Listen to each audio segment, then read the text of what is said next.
After 40 days of daily use with the 32 Nm Extreme base from VNM, I feel like I'm ready to give my full opinion and explain what I like and what I don't with this package. The disclaimer first, tests have been sent to me for test and review under the same conditions as all the gear I reviewed previously from other brands, and the most fair and easy way for me is just to be as objective as possible, because they all work hard and invest in their products, and you work hard to invest in your next purchase. Being objective is good for you, for all the companies, and for me, as I can sleep well without any guilt. That being said, let me put perspective on that monster first. In any direct drive system, the first important part must be how they deliver the force feedback itself. Basically, every daily base I ever tested does great work in terms of car control, and from the Simucube Ultimate to Moza R9 and anything in between, after a certain amount of practice my lap times never changed, as they all give the same information coming from the sim.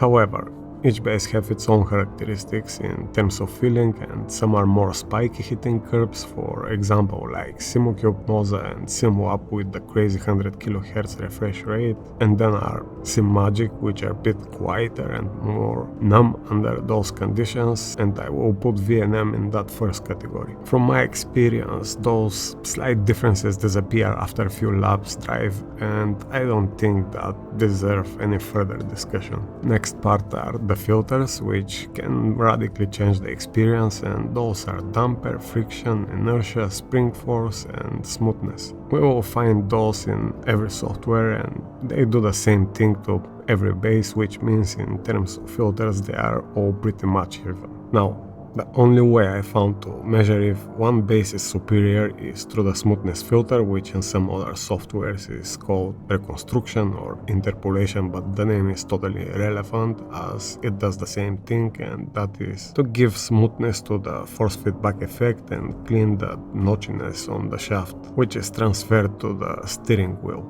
That feeling is quite unpleasant and immersion breaker, but even if this filter solves quite well the particular problem, it has its own bad side.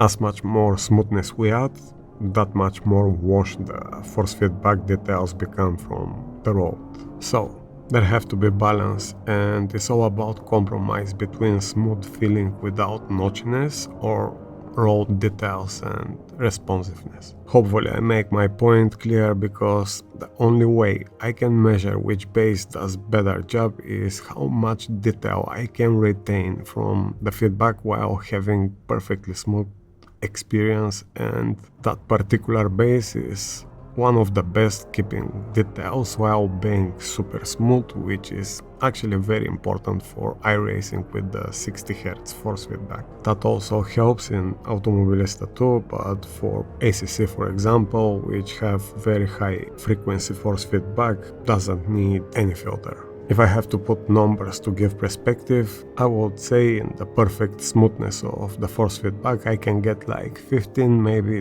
20% more details from the road effects than Simagic Ultimate and Moza R16, R21, and be just on par with Simucube 2 level. Is that difference game changer? For me, absolutely not, and even I switched from my Simucube2 Pro to Simagic Ultimate 2 years ago, once to be sure is as good and reliable as the Simucube 2, and 2, I like much better the energy style quick release. That, let's say 50% road detail difference never bothered me or really changed my driving experience or confidence pushing the car, but for some people may matter, and I have to admit it feels better testing those side by side. So, in terms of force feedback, this base is very good and on par with the Simucube2 Pro, but with twice more resolution on the encoder, 7 Nm more powerful and a bit more affordable, which makes it quite good value for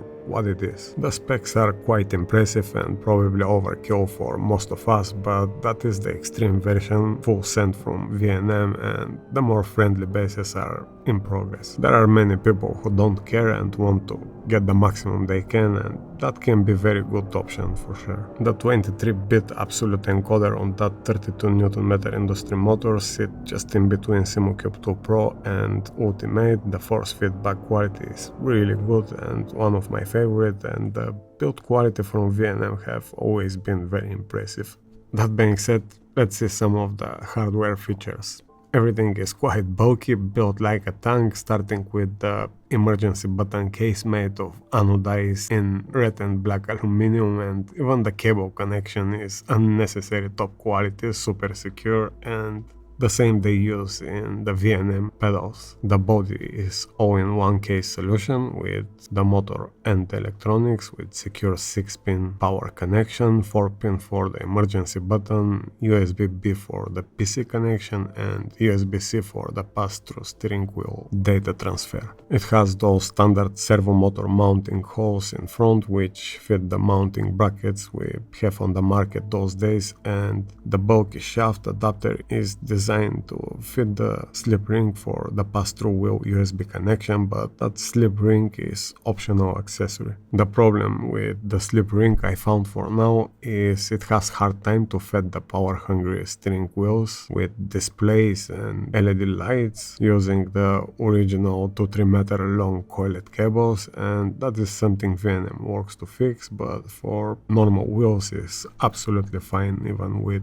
the original cables. That is quite good solution to get rid from the annoying cables, and if we find a way to set short one, it will be the optimal way.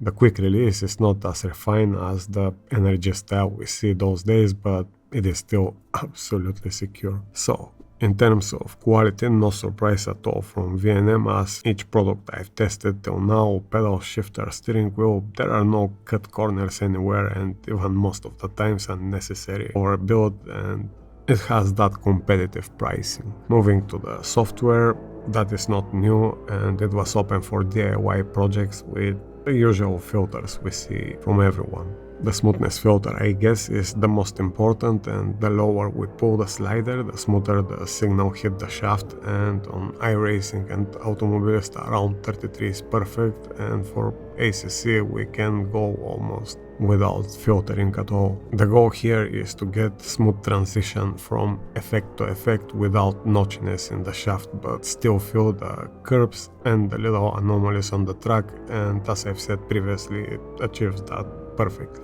Because it's super sensitive, if I let the steering wheel, it will start those crazy oscillations, which is the case with every DD bass, without using other filters to calm that down. This effect is created from the powerful DD motors because of the road effect sensitivity, which lead to chassis movement, which lead to even further upset, and the bass just reacts to the force feedback signal. Just having 2 fingers on the wheel is enough to prevent this oscillation, but that is also fixable with adding some filters. As with those smoothing filter, we have to be very mindful and find the sweet spot for our personal like.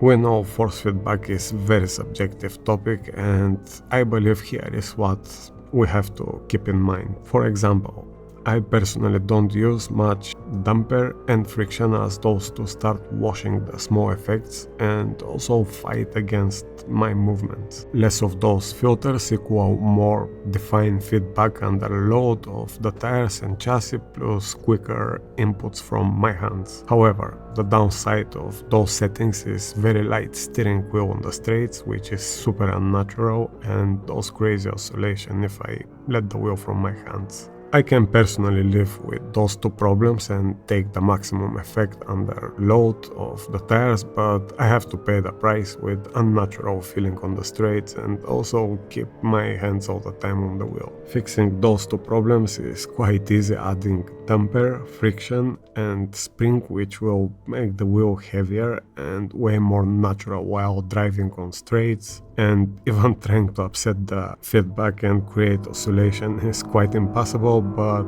I start losing the small effects of the road and my physical inputs become a bit sluggish. I can try also to help my inputs with some inertia, which can help my movement direction, but still I lose some details from the road. So, There is no perfect world, as those filters works against each other, but it's up to us to find the sweet spot. It is subjective what feels better, and one thing for sure is we have to sacrifice something no matter which way we go. The software interface is simple, but I have to start it manually each time, and every time I change the value, must hit the apply button, which is extra step I forget to do many times, which is not the case with other brands. For each change is like 1-2 seconds extra time, and in today's world where everything is so instant, I can feel those extra 2 seconds. Obviously I got used to this process after some time, but for such competitive product, this is something I want to see improved. Auto start with Windows boot and instant parameter changes will be good. Next one is the power switch, which is on the power supply, and as I run those bases behind my monitors is more convenient, but some people prefer switches on the base itself, and I can't count this as positive or negative, as it depends from person to person. If I have to put out the negatives, one will be those software features which require manual start and apply button for each parameter change, and hopefully that sees improvement. And the other one is the mounting solution, which is only in front and not as Simagic, for example, on each side of the base, but being standard holes means it can be attached with all the solutions we already have on the market. Other than that, the force feedback is absolutely excellent and on par with the best, which in my opinion is the most important part. It is also absolutely excellent build quality using top electronics and the 8 million count per revolution encoder, which obviously the software take advantage from and can retain crazy amount of raw details effects while being super smooth. For the $1,280 price tag sounds like absolutely top choice. The 32 Nm is for sure extreme number, but also can cover extreme experiences, and for those who don't need that much power, 12, 17 and 25 Nm models are in progress and are coming very soon. Now, as I've said in the beginning of the video, being as objective as possible is the most fair way for you and for all the brands. However, those are my personal observations. In terms of force feedback quality, for example, is a bit better than the Simagic Ultimate and the R21, as it retains more details after applying enough smoothing filter to get rid from the rough notchiness feeling. The 15-20% more details I mentioned previously are not scientific numbers, but based on what I feel and just for perspective. And is that game changer? I don't think so, but it definitely feels better and has way more power no matter if we use it or not. But that makes it also a bit more expensive. The 23-bit encoder sits in between Simucube2 Pro and Simucube Ultimate, but I tested those side by side for about a month and couldn't find any difference at all, and that is the case also here. It definitely feels very much like Simucube and is a bit cheaper than the Pro, but with the power of the Ultimate, and it makes sense to be cheaper as Simucube are the leaders in the space with well-deserved respect. Considering all that, I can clearly admit VNM can compete strongly in between all those choices in terms of price and specs. There are no cut corners with high quality in every spectrum, which is important for that crazy competition those days. Hopefully they will receive the community support and the recognition which it looks for now they totally deserve with the other cool gear they produced, and I can't wait to see the other models. Really good work.